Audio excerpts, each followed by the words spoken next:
What's going on, Cowboys Nation? It's your boy Chill Will back with another video. Yeah, man, it's been one of them years. Not totally shocked that our year went like this. And by the way, yeah, I kind of figured when we lost Dak or at the end of that Atlanta game how the season was gonna go.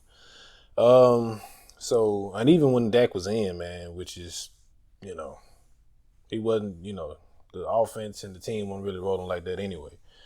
But yeah, just here to share some of my thoughts of the season and things that I'm looking forward to headed into the off season, and um, basically why I kind of have no faith in this team. Not really the team, more the front office. I don't really trust them to make the decisions going forward that us as a fan base clearly see that we need to make, and just anybody who watches the Cowboys even casually can see that we need to make. Um, First off, Mike McCarthy. I'm not with it, man. Um, I understand this is a heavily injury riddled season. I get that. I can shoot him a little bell for that.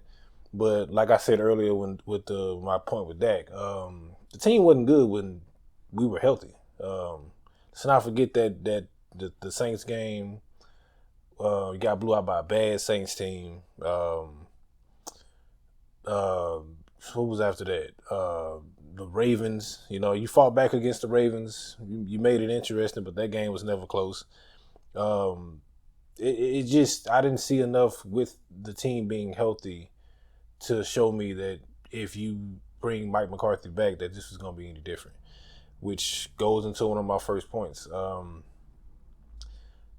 I just think it's Mike McCarthy's ran his course. Do I think Mike McCarthy can coach? Do I think Mike McCarthy should get another opportunity in the NFL? Yes. I think if you're one of the New York teams, if you maybe New Orleans, I think Mike McCarthy is the perfect hire. I think for an organization who's on the come up, who can allow Mike to build his culture and who's not ready to win right now, I think Mike McCarthy is the perfect head coach. I really do. I think he's going to keep a young quarterback under control. He's not going to expose him too much. He's going to build the offense around him and what makes him comfortable. I can't give Mike credit. He was open to change. Like from what it seemed like, he let Kellen, be Kellen until he couldn't allow Kellen to be Kellen anymore. So he's open. I think for a new franchise, Mike will be perfect. But for us, I just think it's time to move on, man. I think it's I think we need to go younger. I think we need to go a little bit, offensive-minded coach. I don't mind a defensive coach if they're going to bring in a young offensive mind. Like, this league is getting – you got to score points in this league. And which this brings me to my second point. Mike hasn't done enough over the past 2 or 3 years as an offensive play caller to – show me how it's going to be any different next year. I get it. If you draft a Genty at running back, or you get a Burden or an Emeka Abuga, I think that's his name, from Ohio State.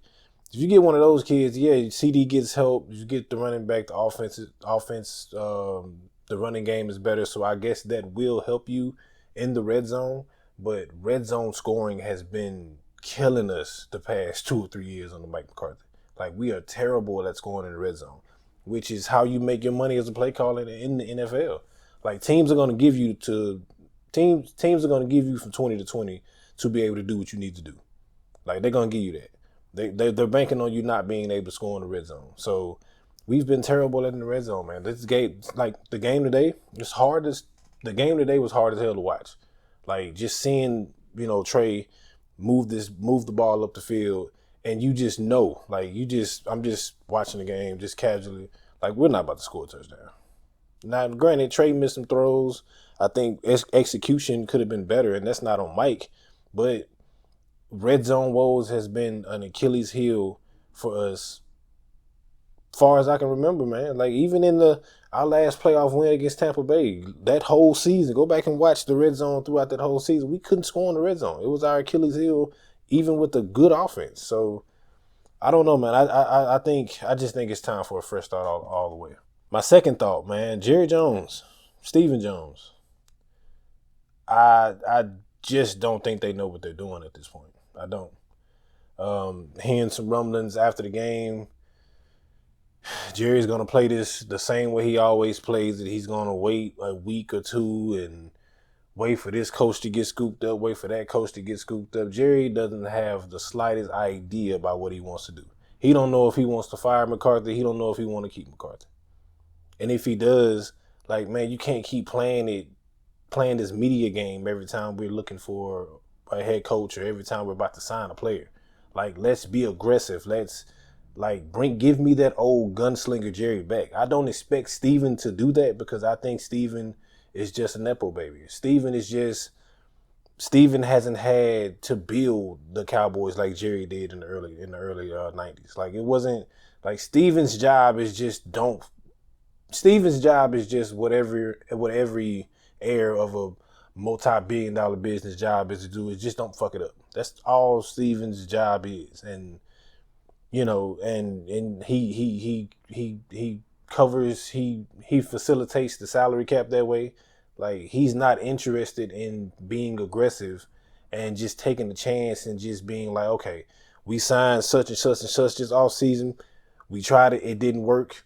Man, you're not going anywhere. Like, you're not gonna fire yourself. You or Jerry and Steven are never going anywhere. So I don't understand the lack of fire behind, being aggressive and trying to find a new head coach. Let it be known that there's a vacancy in Dallas. And when it comes to the salary cap, also just being aggressive and just going out there and signing players. Now, I will give them a little bell. I seen from I think it was from Nick Harris that I think regarding Micah, they were going to sit down, I think, at the Cotton Bowl or something like that, and try to get ahead and try to get him signed instead of waiting until the first game of next year to get him signed, which I think is a good deal. Like, if we can get Micah signed within the next month or two, my thoughts will kind of change on that, because I think you have to get him signed, and if we get him signed, that's gonna let me know we're gonna at least make at least one premium signing in free agency. At what position, I don't know, but I don't have any faith in it, man. I just think it's all just talk at this point until I see Micah get signed, until I see Jerry be aggressive in the off season. I don't know, man. I just don't have no faith in the front office, man. I just don't have no faith in the front office. I seen that the Patriots fired Gerard Mayo, and I know a lot of people are looking at it like, man, he had a young quarterback. It was his first year in the league. He's a former player, a Super Bowl champion for that franchise, and I just think that's the difference. I think that you look at a Detroit franchise a few years ago hiring a Dan Campbell, no coordinator experience from what I remember, no head coaching experience from what I remember. The kid Kevin O'Connell in Minnesota, he had coaching experience, but I don't think he was just I think he was a coordinator in Miami or something like that, if I remember, but no head coaching experience. Like, you gotta we cannot go about this the same way, trying to find a coach who has experience or a coach who's done it before. Man, let's just go attack it. Let's just try to do something new, because the way we've been trying it ain't been working. And then, and to bring it back to my Mayo point, man, I don't necessarily agree with firing Mayo, but I can respect Kraft. Kraft knows who he wants. Like, Robert Kraft, he has his eyes set on a guy, and he's finna go get him. And respect it or not, like, he's at least going all in with his plan. Maybe, them losing that number one pick was enough for them to, for him to not want to bring Mayo back. Maybe there's some, you know how this stuff goes. They'll never admit that they told him to lose a game, and, he ended up going out there and winning it, and, Kraft wanted to move on. Look, that's neither here nor there. I just like the fact that Robert Kraft is like, look, he clearly sees somebody. He wants to go get who he wants, and he's going to go get him. And I think we need that gunslinger Jerry back, man. I don't know if, and I hear everybody, talk about, we've heard Jerry say this about his age and his mortality and he wants to try to win another championship, which I really do believe Jerry wants to win the championship. I think he's about building a brand. I think he's about the money first. But I do think him winning the championship, I do think Jerry wants to win the championship. I really do.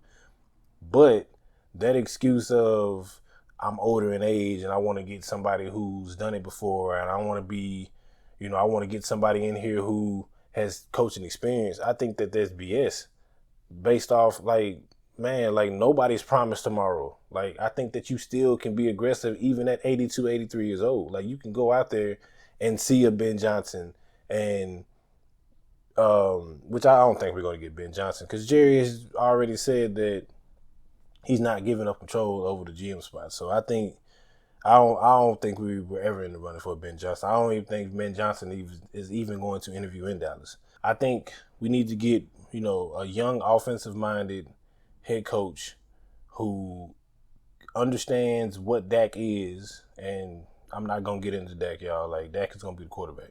I like our offensive line. I like the promise that they showed the last 5 or 6 games. I think you got younger in your offensive line. I understand Tyler Guyton is a first round pick, but Richards and Edoga are just better right now. I think going into the season, yeah, you let Guyton battle it out and in training camps for reps, but going into a training camp in OTAs, Austin Richards is my left tackle. That's just me. I've been saying it all year. I've been saying it since training camp last year. I didn't think we needed to draft the left tackle because I thought Austin Richards, could do it. And the few reps that he's shown, he's very consistent once he gets in. And if you give CD a number 2, and hopefully you can give CD a number 2 and draft the dynamic running back, the ball's coming out, and the running game is gonna be there next year. So we don't have to worry about, it helps your offensive line and also helps your left tackle if you can get the ball out. But yeah, man, those are just a few of my thoughts going into it, man. Like I don't really have too much hope. I hope I'm wrong. I hope that I come back with an updated video in a few weeks and we've made this radical hire and we've signed Micah, and when free agency starts with one of the most aggressive teams in free agency, at least going to get one priority free agent to go into the draft. So at least addressing one of our needs via free agency. So one of our needs are not needed in the draft. That's what I'm hoping for. Could be wrong, man, but we'll see. But thank you guys for watching. Thank you guys for liking, commenting, subscribing. Yeah, man. Another day as a Cowboys fan, man. Hopefully it'll get better. But until next time, man, I'll see y'all in the next one.